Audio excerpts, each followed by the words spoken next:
Live from downtown Detroit, home of WDIV and Click on Detroit, Local 4 News at 5 starts now. A Waterford wife says she had to shoot her husband or she would be killed. Tonight, Tina Talbot says she's now being released from prison. Searching for a motive. Brand new information into the shooting at a Detroit Coney Island that left 3 people dead. But we'll begin with a federal judge issuing a ruling that could put the brakes on in-person summer school for Detroit students. This afternoon, Judge Arthur Tarnow ruled all summer school students must be tested for COVID-19 in the next 2 days in order for classes to continue. That comes amid the lawsuit against the district filed by the group Any Means Necessary. Paula Tutman, following what have been major developments here, Paula, 630 students need to be tested and not much time to get that done. And this is a heavy lift. I don't know if you remember, but my partner, Justin DePreckle, and I had to get tested yesterday. We were in Detroit. We got that 10-minute quick test. But even if you think about 10 to 15 minutes per student times 600 plus students in the next 2 days, this is a lot. And it really could affect in-person learning in the fall as well. The protests of teachers and parents who are also members of the activist group BAM, or By Any Means Necessary, have been a thorn in the side of the district. For 6 days, they've attempted to stop buses from picking up children bound for in-person summer school in Detroit. The Detroit Public Schools are at the center of what is essentially a national test to get people used to the idea of schools opening, to see what happens if schools open with this pandemic raging. And that's just unacceptable. We don't know what the long-term effects are of COVID-19. So I am just angry at the fact that we're having to stand for this. But today that thorn became a knife cut and a real potential threat to the ability for Detroit Public Schools Community District to open in-person learning come August 31st. As a temporary restraining order hearing in front of Senior District Judge Arthur Tarnow turned into what could be near mission impossible for the district. The judge ordered that every student be tested to see if they have the virus within the next 2 days. I think we're going to get a clear picture of what is taking place. I think we're going to know where and how and much the virus is in the summer school program. And while there are few more than 600 students in in-person summer school, the judge indicated that this will likely go beyond just summer school. When band leader Shanta Driver brought it up that teachers must have recent negative COVID tests in order to even enter the school, but not students. We think that it's really a significant victory, and we think it is a victory for, first and foremost, the students of Detroit, their families, the teachers, the school workers, because this is going to say exactly what's happening at that summer school. Now, of course, we'll all remember that Dr. Viti has been very steadfast in saying he wants parents in Detroit to have choices. About 50% say they want to send their kids back for in-person learning. About 50% say they want remote learning. You've got to keep these kids under the tent in order to get any kind of funding at all. They've got to keep these numbers up. I've been checking my phone, still waiting for a response from the superintendent's office. I hear one is forthcoming. I have not gotten it yet, but do understand that this is serious, and it has serious ramifications, particularly because school is supposed to start August 31st, Devin and Kimberly. Paula, I was talking with somebody yesterday from Northern Michigan University. They intend to test every student as they arrive at school. And that was my thought was, okay, that's one plan, but multiply that times school after school after school. This is a monumental logistical lift. Absolutely. And what does that matrix look like as well? Do you test every day? Do you test every week? Do you test every month? How do you collect that data? But also keep in mind that one of the things that the board attorney brought up was, hey, there are other school districts, Novi, Inkster. They've got in-person learning. They're not getting protests. And the judge said, what do you want to do? You want to add them to the docket? No answer. We knew what a complicated situation this was, and it's only gotten more so as we get closer and closer. All right, Paula. Now, as has come to be expected, we are seeing a midweek uptick in new cases of the coronavirus. Today, state reporting 573 new cases of COVID-19, 84 more than yesterday.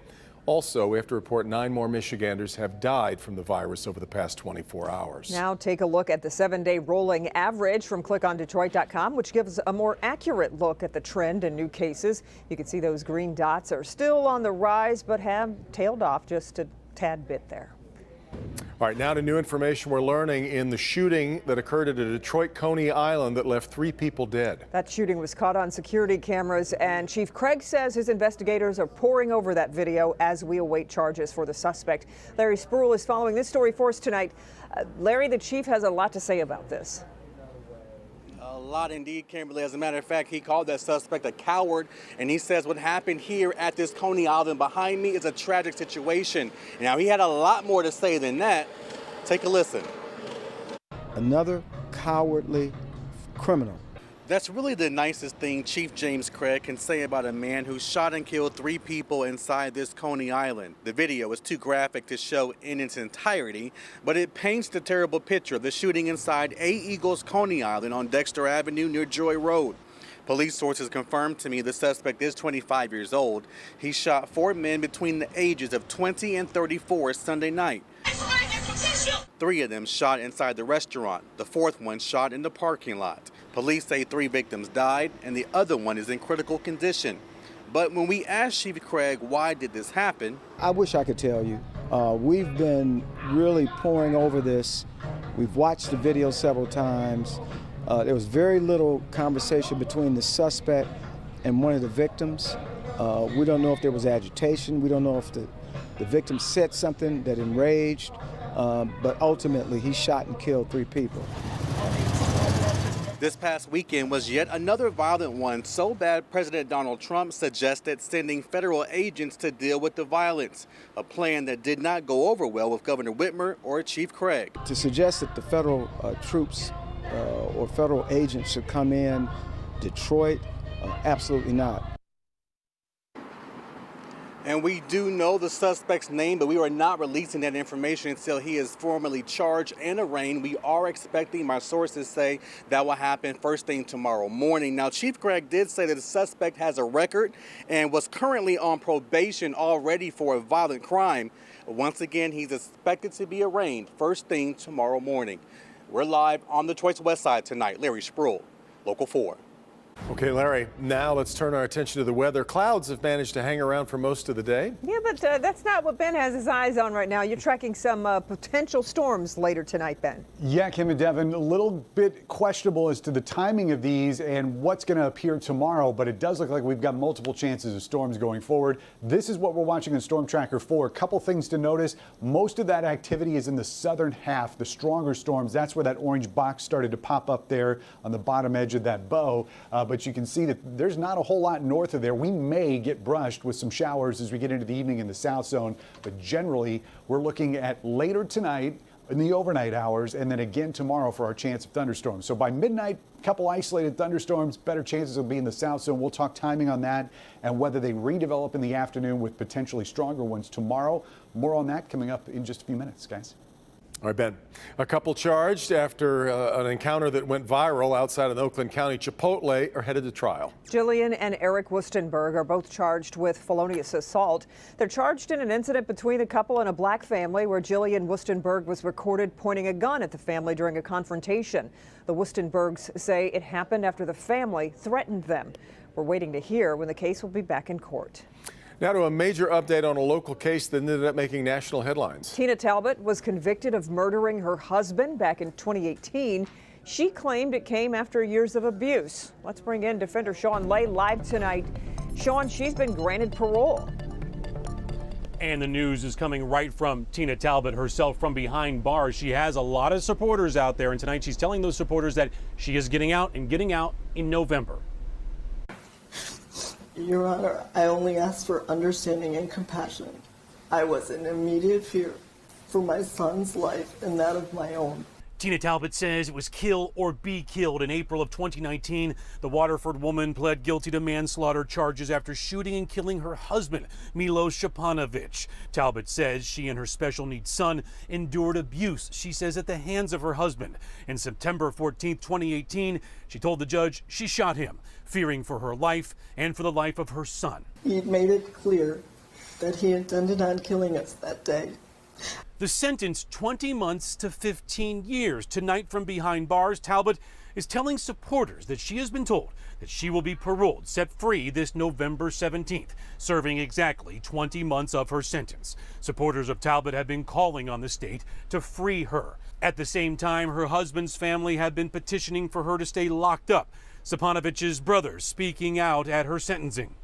He did not have the opportunity to say goodbye to his family, to call his mother and tell her that he loves her, or to pray to God. Back here live, the State Department of Corrections not confirming any of this right now tonight. They say the case is so high profile that a lot of work needs to be done before an official announcement, including informing the husband's family that there's been a change here. So we'll let you know exactly when the official confirmation comes. We're live tonight. Sean Lee, Local 4 News Defenders. Okay, Sean. Detroit voters will decide on a new plan for neighborhood improvement this November. It is called Proposal N. It would save 8,000 vacant but structurally sound homes and demolish 8,000 structures that can't be saved. As part of the proposal, city residents would get preference for buying the homes that can be salvaged or reused. In a 5-4 vote today, a close one, City Council voted to send the $250 million blight bond proposal to the November 3rd ballot. All right, let's get to breaking news now from the White House and a briefing from the coronavirus task force resuming today after a long absence. Let's listen in right now. Know that both sides want to get it done. We'll call it phase 4. I think we're going to get it done. We'll protect our workers, our schools, and our families, and protect them very strongly. As one family, we mourn every precious life that's been lost.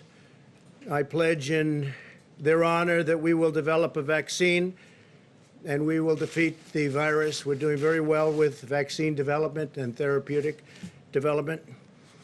But I want to thank our brave doctors and nurses and frontline responders. The job they do is incredible, and they are truly brave. My administration will stop at nothing to save lives and shield the vulnerable, which is so important. We've learned so much about this disease, and we know who the vulnerable are, and we are going to indeed shield them. And again, the vaccines are coming, and they're coming a lot sooner than anyone thought possible, by years. If you look at the old system and look at the new system, I think by years. The China virus is a vicious and dangerous illness, but we've learned a great deal about it and who it targets. We are in the process of developing a strategy that's going to be very, very powerful. We've developed them as we go along. Some areas of our country. All right, so again, the resumption of the briefings going on from the White House. This hasn't happened in some time, but President following through on a promise that he made yesterday to again start briefing us on the latest on the coronavirus. You heard him talking there about vaccine progress. We will continue to monitor what's being said today. If you'd like to watch it in its entirety, we're streaming it live right now at clickondetroit.com. All right, off and running on a Tuesday. Let's check in with Hank Winchester. An important warning from the FBI regarding your children, your school district, and safety online. It's coming up in a Help Me Hank scam alert. All right, Hank, and police say this woman didn't really do anything to cover her tracks. Ahead here at 5. Just wait until you hear how they say she tried to hire a hitman to kill her ex-husband. Doc. Europe is winning the war on new cases, but there is another battle brewing. I'm Dr. Frank McGeorge. Coming up, why doctors and survivors are now sounding the alarm about the long-term impact of COVID-19.